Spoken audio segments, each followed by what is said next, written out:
సంవత్సరం రోజులు పూర్తయిన సందర్భంగా తెలుగుదేశం పార్టీ జాతీయ అధ్యక్షులు నారా చంద్రబాబు నాయుడు ముఖ్యమంత్రిగా ప్రమాణ స్వీకారం చేసిన సందర్భంగా కొణిదెల పవన్ కళ్యాణ్ డిప్యూటీ సీఎంగా ప్రమాణ స్వీకారం చేసిన సందర్భంగా తెలుగుదేశం పార్టీ జాతీయ ప్రధాన కార్యదర్శి నారా లోకేష్ బాబు ఐటీ మరియు విద్యాశాఖ మంత్రిగా ప్రమాణ స్వీకారం చేసిన సందర్భంగా మరియు నారా లోకేష్ కి తెలుగుదేశం పార్టీ వర్కింగ్ ప్రెసిడెంట్ కావాలని కోరుకుంటూ టౌన్ క్లబ్ ఎన్టీఆర్ విగ్రహం వద్ద కేక్ కట్ చేసి సంబరాలు చేసుకున్నారు. ఈ కార్యక్రమంలో కూటమి నాయకులు, కార్యకర్తలు, తెలుగుదేశం పార్టీ కమిటీ సభ్యులు పాల్గొన్నారు.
ఏమినా ఏం వస్తుందనా ఇదంతా అర్థమైనా ధరించే కదనా 1 by 1 వస్తే కదనా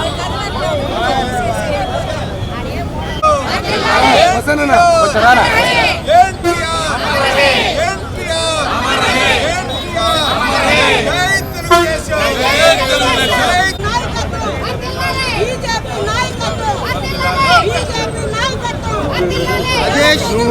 ఆయన కేక్ కట్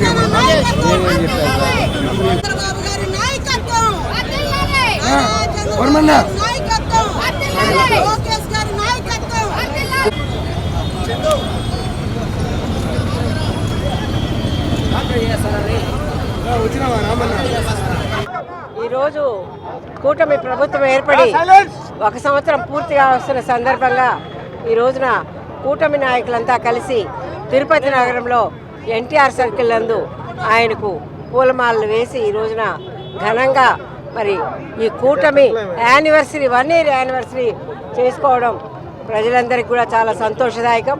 మరి ఈ రోజున కూటమి ప్రభుత్వం ఏర్పడి 1 సంవత్సరం కాబడుతుంటే మరి ఒక సుపరిపాలన అందించే దిశగా కూటమి నాయకులైనటువంటి మన ముఖ్యమంత్రి గారు నారా చంద్రబాబు నాయుడు గారు, అదేవిధంగా ఉప ముఖ్యమంత్రి అయినటువంటి పవన్ కళ్యాణ్ గారు, అదేవిధంగా సత్యకుమార్ గారు సీనియర్ మంత్రివర్యులు 3 పార్టీలు కలిపి మన రాష్ట్రాన్ని సుపరిపాలన దిశగా, మన రాష్ట్రాన్ని వికసిత ఆంధ్రప్రదేశ్ దిశగా కూడా వాళ్ళంతా మరి పరిపాలిస్తున్నారు.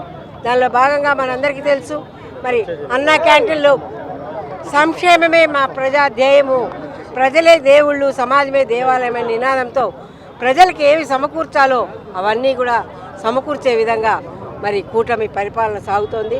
దానిలో భాగంగా మరి ల్యాండ్ టైటిలింగ్ యాక్ట్ రద్దు చేయడం, 204 అన్నా క్యాంటీన్లు తీసుకురావడం, పెన్షన్ 3000 నుంచి 4000 పెంచడం కానివ్వండి, అదేవిధంగా ఈ రోజు నుంచి తల్లికి వందనం ప్రతి బిడ్డకు 15,000 రూపాయలని చదివించుకోవడానికి ఇవ్వడం కానివ్వండి, ఇవన్నీ కూడా మరి కూటమి దీపం పథకం కింద 3 గ్యాస్ సిలిండర్లు ఇవ్వడం కానివ్వండి, రైతన్నకు రేపు 15వ తారీఖు నుంచి 20,000 ఇవ్వడం కానివ్వండి, అదేవిధంగా మహిళలకి ఉచిత బస్సు ప్రయాణం ఆగస్టు 15th కూడా తీసుకొచ్చి ఏవైతే మేనిఫెస్టోలో పెట్టి సూపర్ 6 ఇచ్చామో వాటన్నిటినీ కూడా ప్రజలకు చేరువ చేసే దిశగా అమరావతి నిర్మాణం దాదాపు మరి 10,000 లక్షల కోట్ల రూపాయలని మరి ఈ రోజున ఇండస్ట్రియల్స్ కానివ్వండి ఫండ్స్ అంతా కూడా సెంట్రల్ గవర్నమెంట్ తీసుకొచ్చి అమరావతి నిర్మాణం, మోడీ ద్వారా పునర్నిర్మాణానికి శంకుస్థాపన,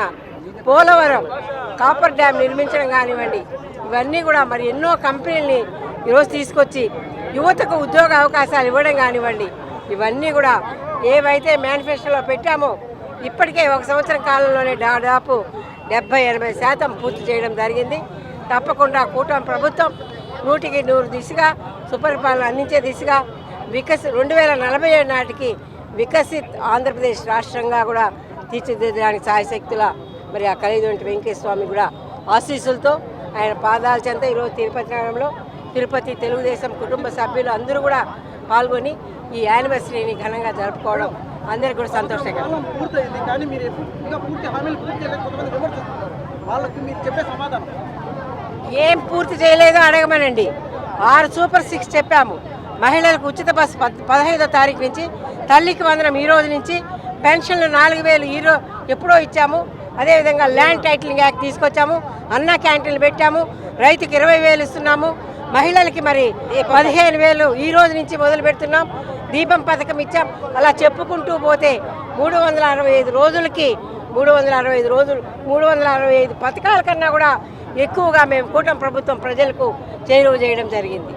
అంటే ఇంకా విమర్శిస్తున్నారు. అంటే వాళ్ళు విషపు పరిపాలన, విషపు మాటలు మనం చూస్తూనే ఉన్నాం. అమరావతి మహిళల్ని వేసిన రాజధాని అన్నాడు. ఇంద్రభవనం లాంటి ఇంద్రుడు పరిపాలించినటువంటి అమరావతినే వాళ్ళ నోళ్ళు మరి ఆ విధంగా మాట్లాడారంటే వాళ్ళ నోళ్ళు ఉన్నాయా, నాలుకలు కోసేయాల్సిన అవసరం ఎంతైనా ఉంది. ఆ మాటలు ఎవరైతే అన్నారో వాళ్ళందరికీ కూడా నోర్లు కోసి వాళ్ళకి నోటి మాట రాకుండా చేయాల్సిన అవసరం ఎంతైనా ఉందని నేను హెచ్చరిస్తున్నాను.